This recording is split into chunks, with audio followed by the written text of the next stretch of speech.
जोधपुर से खबर है। सीआरपीएफ जवान नरेश जाट के शव को अंतिम संस्कार का इंतजार। 4 दिन से शव कर रहा अंतिम संस्कार का इंतजार। अपने क्वार्टर में नरेश जाट ने सर्विस राइफल से कर लिया था सुसाइड। खुद को गोली मारने से पहले बनाया था वीडियो। सुसाइड नोट के जरिए सीआरपीएफ के अधिकारियों पर गंभीर आरोप लगाए थे। विभिन्न मांगों को लेकर सहमति के चलते नहीं हुआ अंतिम संस्कार। परिवारजनों ने पोस्टमार्टम के बाद भी नरेश का शव नहीं लिया और सीआरपीएफ एडीजी रश्मि शुक्ला जोधपुर पहुंची। सर्किट हाउस में सीआरपीएफ और पुलिस के अधिकारी मौजूद हैं। जवान के परिजनों के साथ वार्ता में कोई रास्ता निकल सकता है और हो सकता है कि किसी तरह का कोई रास्ता निकले। हालांकि अभी ये वार्ता चल रही है। पोस्टमार्टम के बाद भी परिजन जो है उन्होंने शव लेने से इनकार किया है। जोधपुर से ये खबर आपको बता रहे हैं, जहां सीआरपीएफ जवान नरेश जाट के शव को अभी भी अंतिम संस्कार का इंतजार है। 4 दिनों से शव कर रहा है अंतिम संस्कार का इंतजार। अपने क्वार्टर में नरेश जाट ने सर्विस राइफल से सुसाइड कर लिया था। खुद को गोली मारने से पहले वीडियो बनाया था और सुसाइड नोट के जरिए सीआरपीएफ के अधिकारियों पर गंभीर आरोप भी लगाए थे। विभिन्न मांगों को लेकर सहमति के चलते अंतिम संस्कार नहीं हुआ। परिवारजनों ने पोस्टमार्टम के बाद भी नरेश का शव नहीं लिया है। सीआरपीएफ एडीजी रश्मि शुक्ला जोधपुर पहुंची हैं और अब सर्किट हाउस में सीआरपीएफ और पुलिस के अधिकारी मौजूद हैं।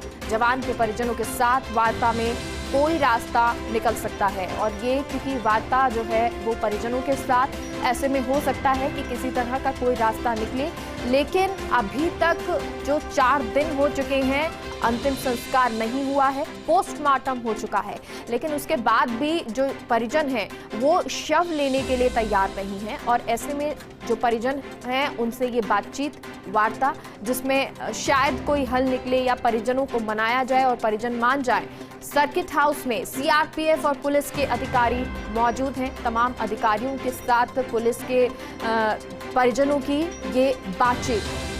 और हमारे साथ राजीव गौड़ जोधपुर से लाइव जुड़ गए हैं। राजीव, क्या सर्किट हाउस में ये अभी वार्ता चल रही है? परिजनों के साथ में पुलिस के अधिकारी मौजूद, कौन कौन इस दौरान मौजूद है?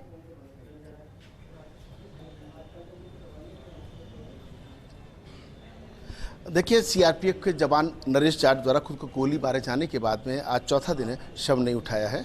और अब जिस तरीके से एडीजी हैं सीआरपीएफ की रश्मि शुक्ला यहाँ जोधपुर पहुंची है, जो आईजी विक्रम सहगल है उनसे फीडबैक ले रही हैं। पुलिस के अधिकारी पहुंच चुके हैं, परिवारजन भी कुछ देर में पहुंचेंगे। वार्ता कुछ देर में होगी, लेकिन पहले फीडबैक जो जिस तरीके से आपस में ले रही है और जिस तरीके से आईजी विक्रम सहगल से हमारी मौखिक रूप से जो बातचीत हुई है उस हिसाब से उन्होंने कहा कि लगभग सभी मांगे वो मानने के लिए तैयार हैं। उन पर चर्चा हुई है, लेकिन एक बार सभी अधिकारियों के साथ बैठेंगे। पुलिस कमिश्नर रविदत्त गौड़ हैं वो यहाँ मौजूद रहेंगे और रश्मि शुक्ला जब आई है तो सवाल पल पल का फीडबैक उन्होंने लिया। ये भी कहा है कि सीआरपीएफ में इस तरह के डिसिप्लिन का एक सिस्टम रहा है। उन्होंने जब अगर उनको किसी प्रकार की कोई शिकायत उसकी जांच की जा सकती थी, उन सब बातों को लेकर के देख सकते हैं कि अगर सर्किट हाउस की बात करें तो पुलिस प्रशासन के जो तमाम जो अधिकारी हैं वो यहाँ मतलब पुलिस कमिश्नर रवि गौड़ भी जो हैं यहाँ पहुंच चुके हैं। आप देखिए कि भवानी सिंह आपको तस्वीर दिखा रहे हैं। ये गलियारा है सर्किट हाउस का, आमतौर पर नेताओं से अटा पड़ा रहता है, लेकिन आप देख सकते हैं कि इस वक्त पुलिस कमिश्नर रवि गौड़ भी यहाँ पर पहुंचे हैं। इनसे भी जरा बात करने की कोशिश करते हैं कि किस तरीके से सर अब आपको क्या लगता है, आज लगता है कि बर्फ पिघलने का काम करेगी? नहीं, निश्चित रूप से भी बात करते हैं, एमपी साहब से बात करते हैं और सोल्यूशन निकलेगा निश्चित रूप से। आज 3-4 दिन हो तो सोल्यूशन निकलना भी चाहिए, निकलेगा भी सही। सर क्या लगता है, क्योंकि 4 दिन बड़े होते हैं और परिवार के लोगों को भी शव इंतजार कर रहा है खुद के अंतिम संस्कार का? डिले होना किसी भी सूरत में अच्छी बात नहीं है, तो सोल्यूशन जितना जल्दी निकल जाए उतना अच्छा रहेगा।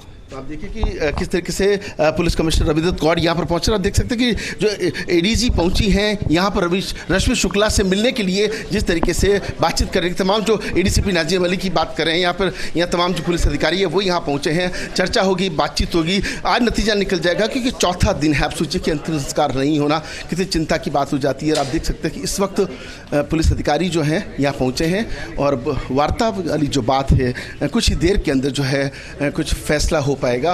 और देखिए कि तमाम व्यवस्थाओं को लेकर के एडीसीपी नाजिम अली और ये देखिए कि डीसीपी अमृता दुहन और गौरव यादव जो है ऐसी अमृत दोन पहुंची है। दिलावर सिंह जो एसीपी हैं वो यहाँ पर पहुंचे हैं। उदय मंदिर के हल्काधीश जो हैं अमित सियाग अपनी टीम के साथ यहाँ मौजूद हैं। महिला थानाधिकारी मंजू चौधरी अपनी टीम के साथ मौजूद। तो कहीं ना कहीं शांतिपूर्ण तरीके से इसको निष्पादित करने की जो जिम्मेदारी है उसको लेकर के पुलिस प्रशासन पहले दिन से कोशिश कर रहा है। सीआरपीएफ के अधिकारी भी कोशिश कर रहे हैं, मगर अब लगता है कि आज बर्फ पिघलने का काम होगा, आज नतीजा निकल सकता है, अंतिम संस्कार का फैसला हो सकता है और शाम को अंतिम संस्कार हो भी सकता है। लेकिन फिलहाल कुछ भी कहना जल्दबाजी है। जब तक की वार्ता पूरी तरह से नहीं हो जाती, जब तक सफल नहीं हो जाती, कुछ भी कहना जल्दबाजी है। जी बिल्कुल राजीव, और क्योंकि ये जो अधिकारी हैं उनके पहुंचने का सिलसिला जारी है, यहाँ पर पहुंच रहे हैं, परिजनों का क्या कुछ कहना है? पोस्टमार्टम हो चुका है, उसके बाद शव नहीं लिया है, क्या कुछ वो कह रहे हैं और क्या आज ये वार्ता हो सकती है?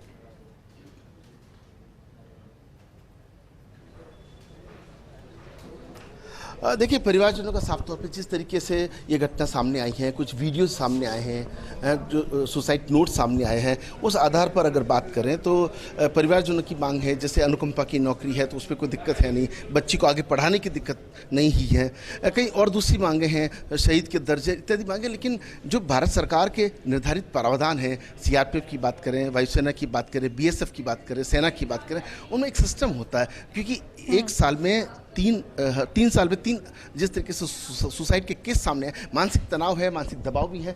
कोशिश करते हैं, देखिए आपको जो तमाम जो यहाँ पर पुलिस अधिकारी जो यहाँ पर पहुँचे, उसके अलावा जो सीआरपीएफ के बड़े अधिकारी, बड़ी संख्या में जवान अधिकारी हैं, वो भी यहाँ पर पहुँचे हुए हैं। और देखिए कुछ देर के अंदर जो हैं, जो एडीजी रश्मि शुक्ला जो हैं, वो जब मंथन करने के बाद में शायद इस नतीजे पर पहुँच जाएँ। परिवारजनों के साथ जब बातचीत होगी, बातचीत के अंदर कोई ना कोई एक ऐसा रास्ता निकल सकता है, बीच का रास्ता निकाला जा सकता है, उनको को नियमों से अवगत कराया जा सकता है। और परिवारजनों को इस बात करें, क्योंकि 4 दिन हो गए, पाली में जहां राजोला में जहां पर अंतिम संस्कार होना है, वह पूरा गांव जो है इस बात का इंतजार कर रहा है कि कब यहां से पार्थिव देह पहुंचे, कब अंतिम संस्कार हो। लेकिन देखिए कि ये सीआरपीएफ के वही जवान है, जो दूसरी जो एजेंसियां हैं, वो जिस तरीके से सेना के अंदर डिसिप्लिन होता है, अनुशासन से जब बंधे हुए होते हैं, तो कई तरह की जिम्मेदारियां, चुनौतियां होती है। तो कुल मिलाकर के इस वक्त आप देख सकते हैं कि तमाम जो अधिकारी हैं इसी बात का इंतजार कर रहे हैं कि परिवारजनों के साथ चर्चा होती है, चर्चा होने के बाद में क्या फैसला निकल करके सामने आता है। लेकिन ये तय है, आज जिस तरीके से दिल्ली से यहाँ पर एडीजी ट्रेनिंग रश्मि शुक्ला पहुंची, सीआरपीएफ के अधिकारी हैं, वरिष्ठ अधिकारी हैं, अत्यंत गंभीर संवेदनशील है। विक्रम सहगल जो आईजी है, उन्होंने भी कहा है कि सब बातें बैठ करके निर्धारित करने से, वो पहले दिन से अपनी बात को कहना चाह रहे थे, लेकिन कहीं ना कहीं एक मिसकम्युनिकेशन जो गैप की बात है वो भी सामने आई है। कहीं मिसकम्युनिकेशन जो गैप है वो ना रहे, वो आगे भी देखने को, इसको कम किया जाए, बातचीत हो, परिजन माने, यही आज कोशिश रहेगी, वार्ता होगी। बहुत बहुत शुक्रिया राजीव पूरी जानकारी के लिए।